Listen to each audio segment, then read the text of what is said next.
electric current and its chemical effects. The chapter is very important, but it is quite easy also. So we already know what are conductors and insulators. किसी भी substance से, किसी भी material से अगर electricity flow कर सकता है तो उसको कंडक्टर्स बोलते हैं, और किसी भी सब्सटेंस से अगर इलेक्ट्रिसिटी पास नहीं होता है तो उसको इंसुलेटर्स बोलते हैं या फिर पुअर कंडक्टर्स. हीट के लिए भी यूज़ होता है, जिससे हीट कंडक्ट हो सकता है, पास हो सकता है, उसको भी कंडक्टर बोलते हैं, और जिससे हीट नहीं पास होता उसको इंसुलेटर बोलते हैं. तो कंडक्टर्स ऑफ इलेक्ट्रिसिटी का एग्जाम्पल क्या है? सारा मेटल्स कंडक्ट करता है इलेक्ट्रिसिटी एक्सेप्ट अ फ्यू, और प्लास्टिक, वुड, बेकेलाइट ये सब मटेरियल्स होता है जो इंसुलेटर्स होता है, जिससे इलेक्ट्रिसिटी पास नहीं होता. तो इस चैप्टर में मोस्टली हम लोग कंडक्शन थ्रू लिक्विड्स पढ़ेंगे, मतलब लिक्विड सब्सटेंसेस में कौन इलेक्ट्रिसिटी पास करेगा और कौन नहीं करेगा. तो ये एक एक्टिविटी है. यहाँ एक बैटरी लगा हुआ है, एक बल्ब है और ये वायर्स है. तो इसमें हम लोग अलग अलग लिक्विड बार बार लेंगे. सपोज अभी ले रखे हैं हाइड्रोक्लोरिक एसिड, ये वायर इसमें डिप कर दिए. अब यहाँ पर गैप है, तो जब इलेक्ट्रिसिटी फ्लो कर रहा है तो ये बल्ब कब ग्लो करेगा? जब इलेक्ट्रिसिटी पास होगा यहाँ से यहाँ.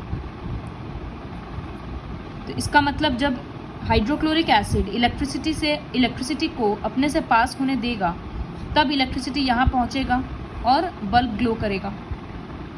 तो अगर बल्ब ग्लो कर रहा है इसका मतलब ये पास हो जा रहा है, तो therefore it is a conductor.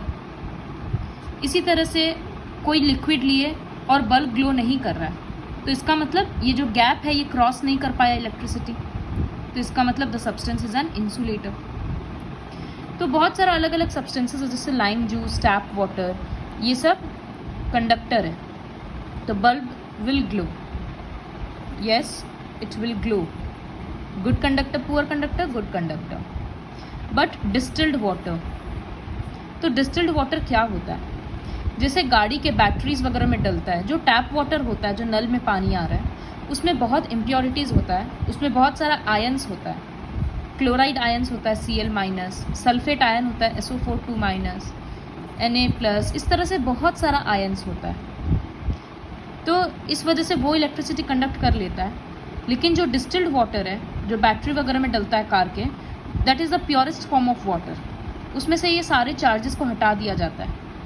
तो इसी की वजह से जब हम लोग इसमें डिस्टिल्ड वाटर डालेंगे तब यहाँ बल्ब ग्लो नहीं करेगा, because distilled water is a poor conductor of electricity. See it is written, now we realise that some liquids do conduct electricity and some do not. तो जो पानी हम लोगों को टैप से, हैंडपम्प से, वेल से मिल रहा है, उसमें बहुत सारा सॉल्ट डिजॉल्व्ड है. दिस वाटर इज दस अ reasonably good conductor of electricity. तो इसी वजह से हम लोग को गीला हाथ वगैरह से कोई अप्लायंस को टच नहीं करना चाहिए, क्योंकि water is a good conductor of electricity. तो चांसेस है कि हम लोग को इलेक्ट्रिकल शॉक लगेगा. तो ऐसा क्यों हुआ कि कोई लिक्विड इलेक्ट्रिसिटी कंडक्ट कर रहा है और कोई नहीं कर रहा है? So what is the cause of conductivity of liquids? तो suppose why do salt, acid और caustic soda make the water more conductive to electricity? Suppose I am talking about NaCl. तो ये सॉलिड सॉल्ट का crystals है, नमक. इस तरह से एक एक क्रिस्टल है. तो समझो एक बीकर में पूरा ये क्रिस्टल भरा हुआ है, ओके, सॉलिड फॉर्म में. तो दिस इज सॉलिड NaCl. अब जब हम इससे इस तरह से इलेक्ट्रोड्स, वायर लगाएंगे, एक बैटरी लगाएंगे और बल्ब लगाएंगे, तो हम देखेंगे कि बल्ब ग्लो नहीं कर रहा है. क्यों? क्योंकि ये सॉलिड NaCl है. इसमें एक एक मॉलिक्यूल NaCl इस तरह से है. लेकिन अगर हम इसी में पानी डाल देंगे, तो पानी डालने के कारण क्या होगा? ये सल्यूशन फॉर्म में बन जाएगा. जब इसको पानी में डिज़ोल्व कर देंगे तो ये एक लिक्विड बन जाएगा, और जो NaCl है वो ब्रेक होकर इसमें से पॉजिटिव चार्ज बन जाएगा Na+, और ये क्लोरीन भी अलग हो जाएगा Cl-. तो इस तरह से एक सल्यूशन में जब बहुत सारा आयंस आ जाता है, हम लोगों को पता है ये पॉजिटिव और नेगेटिव चार्ज स्पीसीज को आयंस बोलते हैं. तो due to the presence of ions a solution can conduct electricity. तो जब ये सॉलिड फॉर्म में था तब कोई आयंस नहीं था, इसी वजह से वो इलेक्ट्रिसिटी कंडक्ट नहीं कर रहा था। लेकिन जब वो लिक्विड फॉर्म में होता है या मोल्टन मतलब पिघले हुए फॉर्म में होता है, तब उसमें आयंस होता है जिसके कारण वो इलेक्ट्रिसिटी कंडक्ट कर सकता है। तो यही कारण था कि टैप वाटर जब था तो टैप वाटर में कितना सारा इम्प्योरिटीज़ के आयंस कितना सारा इम्प्योरिटीज़ के फॉर्म में था, SO4 2-, F-, Mg2+, Ca2+, इस तरह से बहुत सारा चार्जेस होता है इम्प्योरिटीज़ के कारण, क्योंकि वो ज़मीन से आ रहा है तो अपने साथ आसपास का मिनरल्स डिसॉल्व कर ले रहा है। इस वजह से टैप वाटर में बहुत सारा आयंस होता है, तो वो गुड कंडक्टर होता है। लेकिन इसी जब आयंस को सबको हटा देंगे एकदम साफ़ करके, तब वो डिस्टिल्ड वाटर बन जाता है और उसमें कोई आयंस नहीं है, फ्री आयंस नहीं है, तो वो इलेक्ट्रिसिटी कंडक्ट नहीं कर सकता। तो ये जो फ्री आयंस है ना, इसी को मोबाइल आयंस बोला जाता है। मोबाइल आयंस मतलब free moving ions. Solid form में क्या है, वो टाइटली पकड़ा हुआ है, एक Na एक क्लोरीन को एकदम टाइटली होल्ड किए हुए है, तो वो फ्री नहीं है। लेकिन जब वो लिक्विड फॉर्म में है तो वो अलग अलग फ्रीली घूम रहा है, इसी वजह से वो इलेक्ट्रिसिटी कंडक्ट कर रहा है। So presence of ions is the basic cause of conductivity. तो यहाँ पर क्या है कि कॉमन सॉल्ट में सोडियम और क्लोरीन आयन है, तो वाटर सोडियम क्लोराइड को ब्रेक कर देता है और सोडियम और क्लोराइड आयंस बना देता है, और इतना ही नहीं, उस आयंस को दूर भी कर देता है ताकि वो वापस बॉन्ड ना बन जाए दोनों में।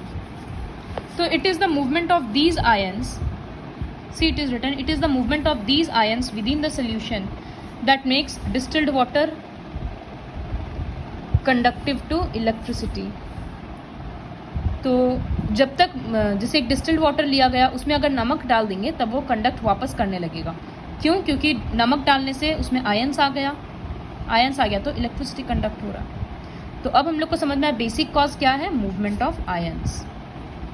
तो सॉल्ट, एसिड, बेस, ये सब जो भी होता है सब में फ्री मोबाइल आयंस होता है। And such liquids are called electrolytes. So what are conductors? Conductors में तो सॉलिड भी आ जा रहा है ना, सॉलिड, लिक्विड, गैस, जो भी इलेक्ट्रिसिटी कंडक्ट कर रहा है वो कंडक्टर हो गया। लेकिन इलेक्ट्रोलाइट्स का मतलब सिर्फ वो लिक्विड जिसमें ये आयंस इलेक्ट्रिसिटी कंडक्ट करता है, उसको इलेक्ट्रोलाइट्स बोलते हैं। तो जिस तरह से गुड कंडक्टर बैड कंडक्टर होता है, स्ट्रॉन्ग एसिड वीक एसिड होता है, स्ट्रॉन्ग बेस वीक बेस होता है, उसी तरह से इलेक्ट्रोलाइट भी स्ट्रॉन्ग होता है और वीक होता है। So we can say that a compound conducts electricity in molten और एक्वस मतलब पानी में सल्यूबल स्टेट में, and which simultaneously undergoes decomposition when electric current passes through it is an electrolyte. तो स्ट्रॉन्ग इलेक्ट्रोलाइट और weak electrolyte. Strong electrolyte क्या होता है? These are the electrolytes that get ionized completely to form free mobile ions in the solution, and hence a large number of ions are available to conduct electricity. तो suppose हम यहाँ पर एक example समझाए थे NaCl का, कि जब उसको पानी में डाल देते हैं तो Na+ और Cl- बन जा रहा है। तो अगर यहाँ पर सपोज 10,000 मॉलिक्यूल्स है NaCl का, तो पानी डालने के बाद हम लोगों को 10,000 सोडियम और 10,000 क्लोराइड आयंस मिलेगा। क्योंकि NaCl एक स्ट्रॉन्ग इलेक्ट्रोलाइट है, मतलब पानी डालने पे वो कम्प्लीटली ब्रेक हो जाएगा, सारा NaCl Na+ और Cl- बना देगा।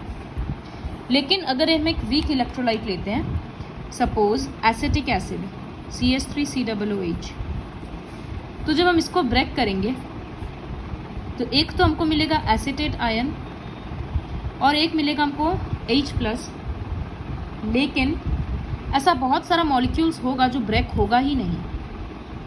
तो सपोज़ अगर इसका हम 10,000 मॉलिक्यूल्स लेते हैं तो ऐसा नहीं होगा कि हमको 10,000 एसिटेट आयंस मिल रहा है और 10,000 हाइड्राइड आयंस मिल रहा है, क्योंकि बहुत सारा एसिटिक एसिड का मॉलिक्यूल्स होगा जो ब्रेक ही नहीं करेगा।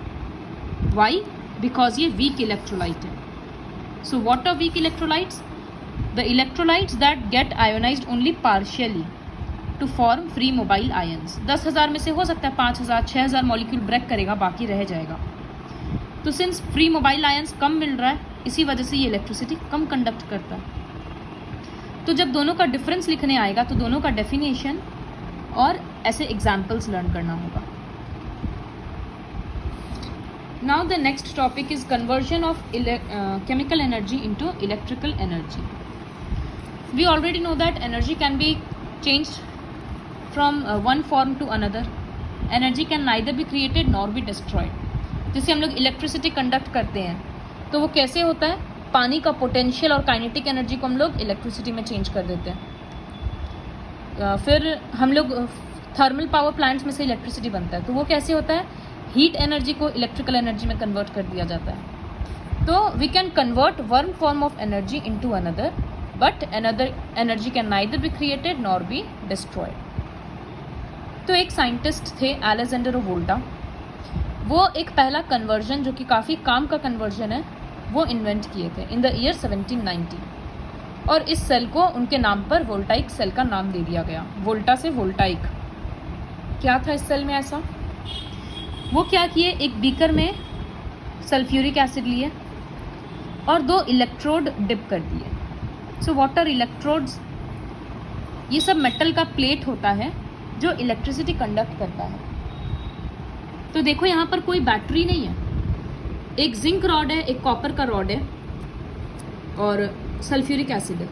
तो अब ये बल्ब फिर भी ग्लो करेगा, तो इसका मतलब कि ज़रूर ये रॉड्स डालने से सल्फ्यूरिक एसिड में कोई केमिकल रिएक्शन हुआ जिसके वजह से चार्जेस प्रोड्यूस हुआ, फ्री आयंस प्रोड्यूस हुआ और वो ट्रैवल कर रहा है तो इलेक्ट्रिसिटी मिल गया। तो here we got electricity from chemical energy. So chemical energy is transformed into electrical energy.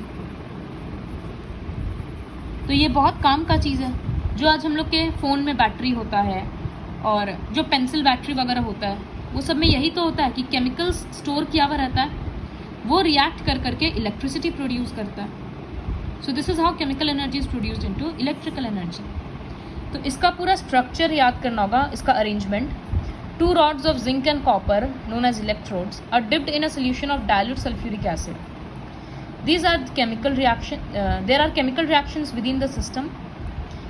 तो यही केमिकल रिएक्शन की वजह से एनर्जी मिलता है। तो बल्ब वगैरह ग्लो करना, टॉर्च लाइट, वो सब के लिए ये काम आता है। तो voltaic cell can therefore acts as a source of electricity और इलेक्ट्रिकल एनर्जी। तो क्या इसका रिवर्स पॉसिबल है? क्या इलेक्ट्रिक करंट की वजह से, इलेक्ट्रिसिटी के कारण हम लोगों को केमिकल एनर्जी मिल सकता है? मतलब जस्ट इसका रिवर्स पॉसिबल हो सकता है क्या? तो माइकल फराडे बोलकर एक साइंटिस्ट, जिसके बारे में हम लोग और पढ़ेंगे, so he discovered that when electricity is passed through liquids then certain changes occur in them. जब इलेक्ट्रिक करंट पास होता है किसी लिक्विड से, तब उसमें बहुत सारा चेंजेस आता है। उन चेंजेस को केमिकल इफेक्ट्स बोलते हैं।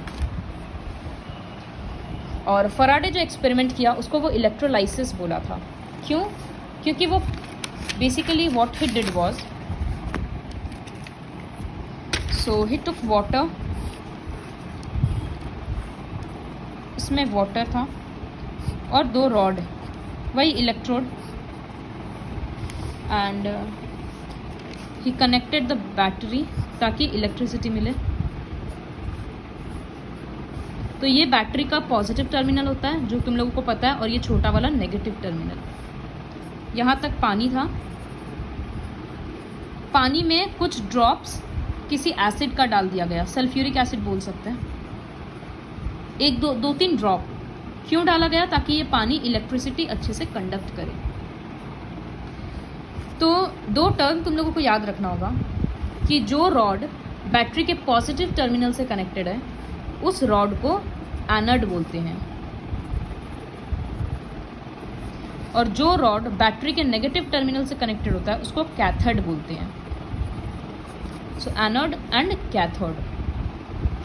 तो यहाँ पर क्या था? पानी था, मतलब H2O था।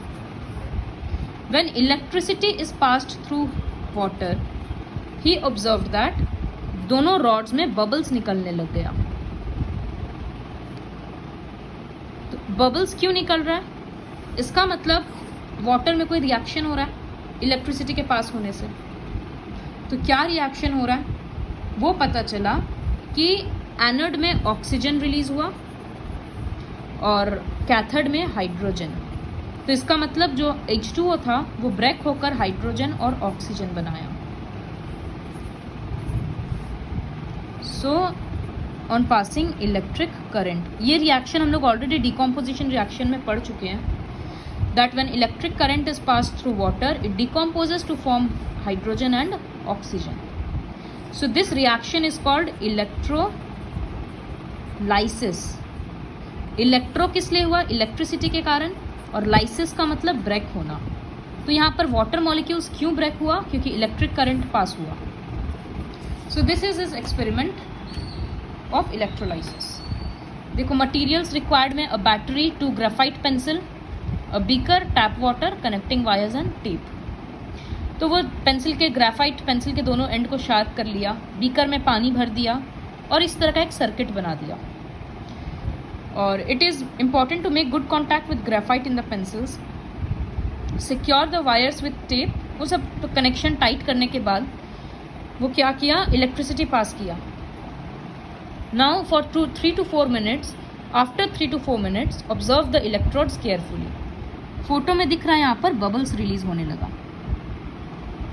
सो small bubbles can be seen to be getting formed near the electrodes. तो इसका मतलब इलेक्ट्रिसिटी पास हो रहा है तो केमिकल चेंज हो रहा है। तो पहले हम लोग वोल्टाइक सेल में पढ़े कि केमिकल चेंज हुआ तो इलेक्ट्रिसिटी प्रोड्यूस हुआ। इसमें हम लोग पढ़े कि इलेक्ट्रिसिटी पास हो रहा है तो केमिकल चेंज हो रहा है।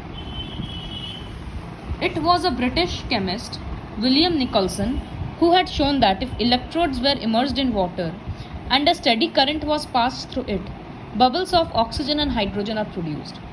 ऑक्सीजन बबल्स एनोड में प्रोड्यूस हुआ जो कि बैटरी का पॉजिटिव टर्मिनल से कनेक्टेड था, और हाइड्रोजन बबल्स नेगेटिव टर्मिनल वाले रॉड में आया जिसको कैथोड बोलते हैं। तो chemical reactions taking place in the solution depend on nature of electrodes, क्या रॉड घुसा रहे हम लोग उस पर डिपेंड करता है, and nature and concentration of the solution. Obviously यहाँ क्या सोल्यूशन लिया हुआ है उस पर डिपेंड करेगा कि कैसा केमिकल रिएक्शन होगा। कंसनट्रेटेड एसिड है या वीक एसिड है, स्ट्रॉन्ग इलेक्ट्रोलाइट है या वीक इलेक्ट्रोलाइट है, उन सब पर डिपेंड करेगा। तो some of the prominent effects of the chemical reactions taking place at electrodes are, तो इस इलेक्ट्रोड्स में क्या क्या देखने को मिलता है? कभी कभी होता है कि मेटल्स डिपॉजिट हो जाता है। अगर ये ब्राउन कलर है तो ये सिल्वर कलर हो जाता है। इसका मतलब कोई दूसरा मटेरियल उसके ऊपर आकर डिपॉजिट हो गया। कभी कभी गैशियस बबल्स फॉर्म होता है, वो तो दिख रहा है। और change of colour of solution में occur due to dissolution of different ions. जैसे ब्लू कलर का कॉपर सल्फेट लेंगे तो उसका कलर चेंज हो जाएगा, इस तरह से भी होता है, ग्रीन बन गया, कलरलेस हो गया। तो 3 इफेक्ट हम लोगों को देखने को मिलता है। कभी इलेक्ट्रोड्स में बबल्स रिलीज होता है, कभी कभी सोल्यूशन का कलर चेंज हो जाता है, और कभी कभी मेटल्स डिपॉजिट हो जाता है इलेक्ट्रोड्स के ऊपर। So I'll teach till this only in this video. Watch the video very carefully, and if you have any doubt, watch it again and learn the portion that has been taught in the video.